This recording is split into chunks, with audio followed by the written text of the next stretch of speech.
ऐसा होगा कि अगर ज़ॉम्बी रियल लाइफ में आ जाए, ये जो भारत में सब्जियां इतनी सस्ती मिलती है वो फॉरेन में इतनी महंगी कैसे मिलती है और कैसे जापान में संडे बैन है, सब बताने वालों। बने रहना वीडियो में, स्टार्ट करते हैं। नंबर 10, जापान के इस रूल के बारे में तुम्हें मालूम भी नहीं होगा। जापान में जब लोग 100 साल क्रॉस कर चुके होते हैं तो उन्हें गवर्नमेंट गोल्डन कप और स्पेशल हॉनर देती है। लोग लाइफ को सेलिब्रेशन मानते हैं और उसको सेलिब्रेट करते हैं एकदम फेस्टिवल की तरह।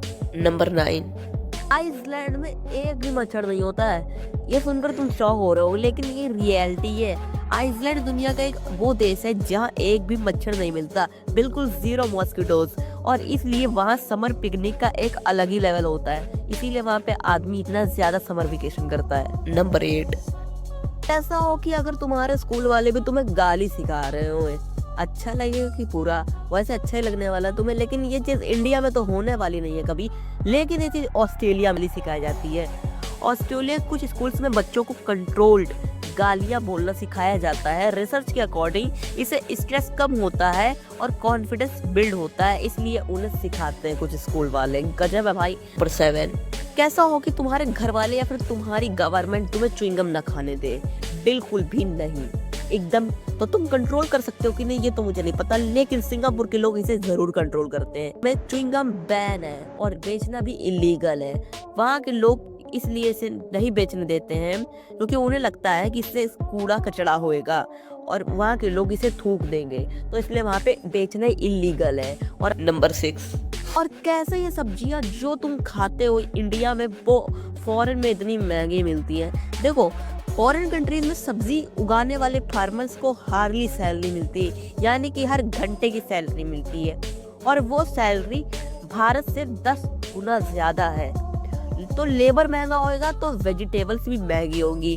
यूरोप में अमेरिका का क्लाइमेट हर सीजन फार्मिंग फ्रेंडली नहीं होता है, यानी कि बहुत जगह विंटर्स में जमीन फ्रीज हो जाती है, यानी कि जम जाती है, तो ऑफ सीजन हो जाता है, जिसकी वजह से सब्जियां सिर्फ एक सीजन यानी कि समर में बिकती हैं। इसलिए भी सब्जियां इतनी ज्यादा महंगी है, और इसीलिए फॉरेन में चिप्स वगैरह भी बहुत महंगे होते हैं। फॉरेन कंट्रीज में फूड फैक्ट्रीज में काम करने वाले वर्कर्स को हार्डली सैलरी देता है, जो इंडिया से 10 से ज्यादा गुना होती है महंगी।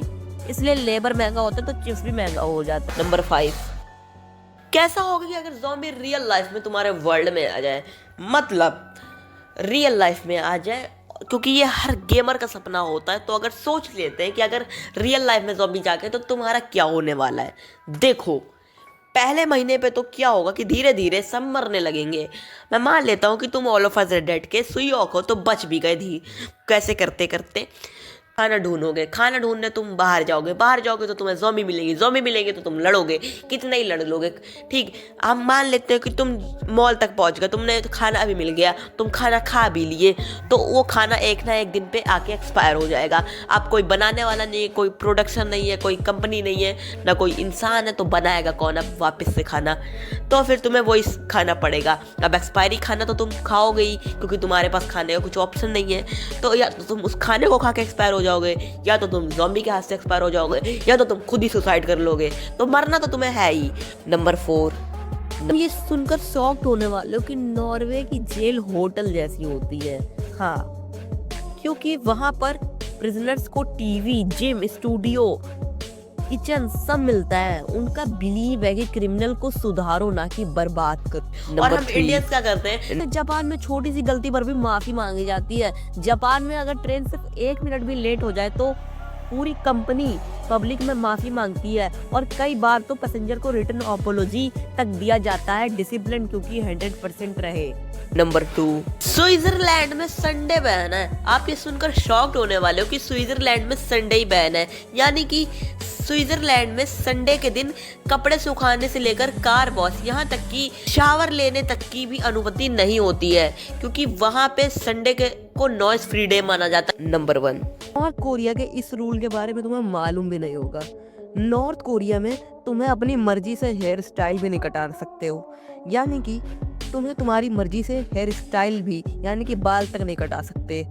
देखो, वहाँ पे गवर्नमेंट की तरफ से 28 हेयर स्टाइलें हैं, और उनमें ही से कोई तुम कटवा सकते हो अगर तुमने मोबाइल पे देखा, क्योंकि वहाँ पे तुम अपनी मर्जी से हेयर स्टाइल नहीं कटवा सकते। गजब है भाई, इससे बढ़िया तो अपना इंडिया ही बेस्ट है।